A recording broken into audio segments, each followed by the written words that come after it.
Welcome to Money Talk with Michael. I'm Michael Eastham, president of Fellowship Financial Group. Money Talk with Michael is our weekly broadcast where we answer your questions about finance, investment, retirement, and all things related to money. Remember to send in your questions to the email listed in the description box below, and you might hear your question answered on the next Money Talk with Michael. I retired last year and left my 401k at my company because it seemed to be doing pretty well in the funds there. Is this a good idea?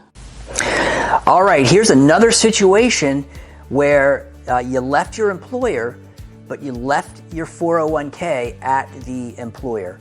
Again, typically when you leave your employer, one of the best things you can do is take your 401k with you.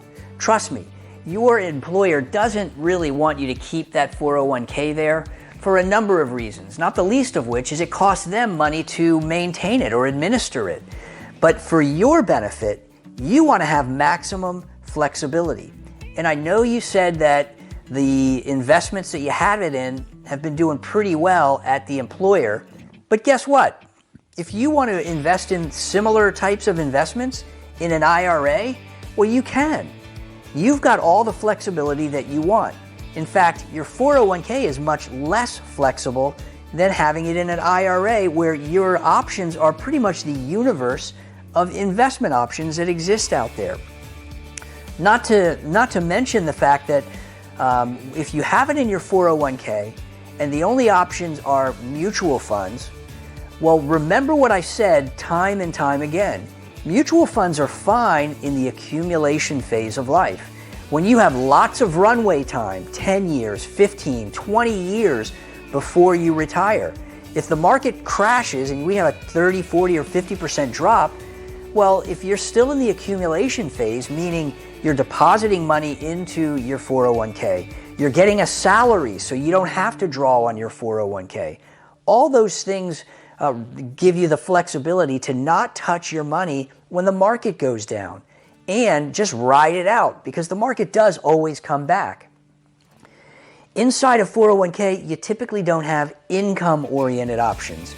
And income-oriented options are the things that you want to be able to use when you're trying to invest for the distribution phase, when you approach retirement, or when you're in retirement and you need to replace your salary with income in the form of interest, dividends, and predictable income. Typically, a mutual fund is a poor choice for trying to generate income. Why? Because you're going to need to sell shares.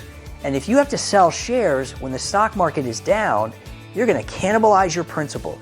You've heard me talk about reverse dollar cost averaging. That's it.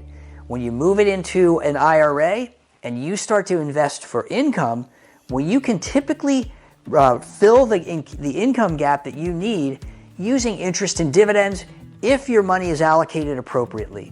If you've got funds left over and you've got more discretionary assets than you need for income, well then sure, you could use mutual funds or a variety of other types of investment options, but you've got the entire universe outside. Additionally, another important thing that I harp on very extensively, if your kids are your beneficiaries of a 401k, that's what's considered a non-spousal beneficiary. And there are limitations as far as how that 401k can get distributed. If you roll it into an IRA, then you get an extension on how those funds are distributed over a 10-year period of time.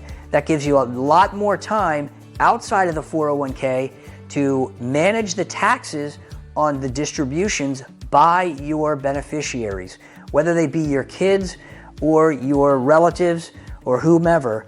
It gives them a lot more flexibility. All right, so keep all of those things in mind as you're trying to decide, when I leave my company, what should I do with my 401k? Thanks so much. Thanks so much for watching. Tune in next Monday for another edition of Money Talk with Michael. And don't forget to send in your questions and check out our website at fellowshipfinancial.com and our social media platforms.